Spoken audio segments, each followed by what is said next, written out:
Hey guys, it's your bro, the Scratch Artist, and today I'm coming out with another video. Today's video is going to be about making the color rust on metal parts. And as you can see here, I made it look like this, a little bit rustic. You can't see it very well because I did it lightly, and also my camera sucks. But I did a little bit of rust here, all here, and definitely right in here because this is where the this more likely the air filter can't speak today, yeah, sorry about that.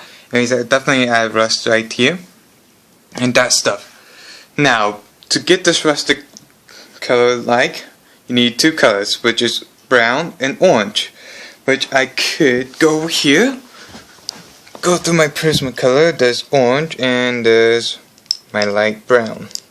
These are what you're gonna need, but you could also go for darker brown. But this is Sedum brown. I like to use Sedum brown a lot. That's red. That's part of red. Let's see, what's this one? Terracotta. Yeah. These three browns right here, here, and here. I'll use. Sorry for the light and in my living room waiting for a package. Anyways, so to get this rustic color, I'm going to show you on a different piece of paper, like on some scrap paper.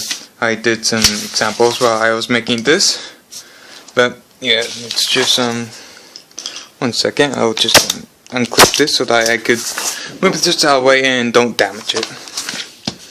Anyway, so what I do is I take my brown. Any brown will work, but depends on what your metal is, and lightly put that on. And then you take your orange and lightly put that on over it, and gives that rustic look, but it doesn't look realistic as on metal. It does. So what I did is I take my Prismacolor and markers and oh fuck, I just popped one of the caps off. Whoops. 1 second. Anyway, so let's take the 70%, which is PM222. Yeah, PM222, and let's take the chisel head off and just fill in a small area. Now this is what I don't know what type of metal is that dark, but some metals are, like for example, I think steel. It would be steel? Yeah, I think it would be. And it's you take either your terracotta, or your Sedum brown. Okay, and you would just lightly go in there, add brown in. Like that. I'm sorry if you can't see this because it's the camera. And grab your orange over here and just lightly go over that. Give it that rustic look. And well, just a little bit more.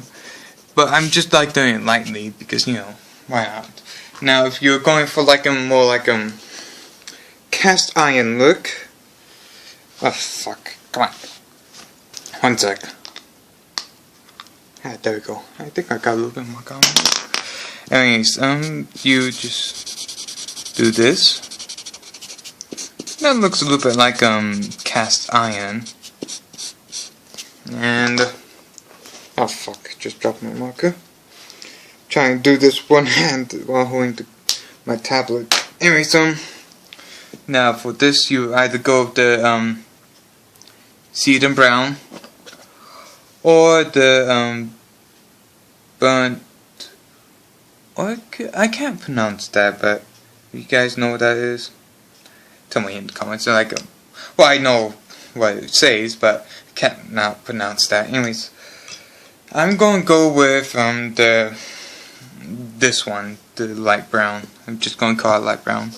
Go with this. Now you can press really hard or go softly. depends on how much of a rustic look you're going for. In my opinion on that drawing, I'm just going for lightly, and you go with your orange. If you're doing it lightly, you lightly put your orange on.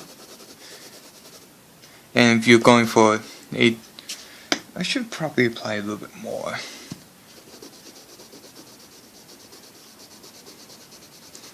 Yeah, there we go. And just apply a little bit more.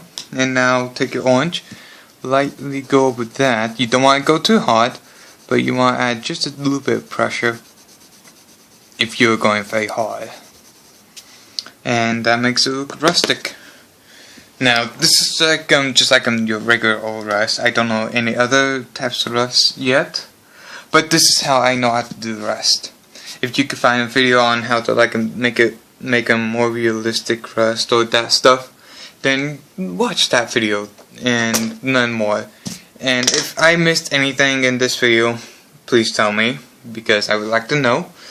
But yeah, and also I recommend using Prismacolor markers, because if you use your gray pencils, it will be a lot more harder to apply the rust and make it look more rustic, because the I don't know how to explain this, but if you apply more pressure, it flattens out the paper, which makes it a lot more harder to apply more layers of Prismacolor.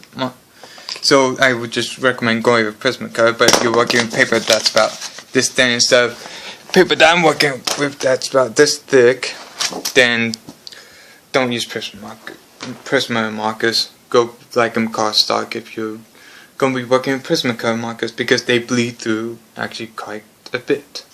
I learned that a lot of times. Anyways, I'm your bro, the Scratch Artist, and I am out. Peace.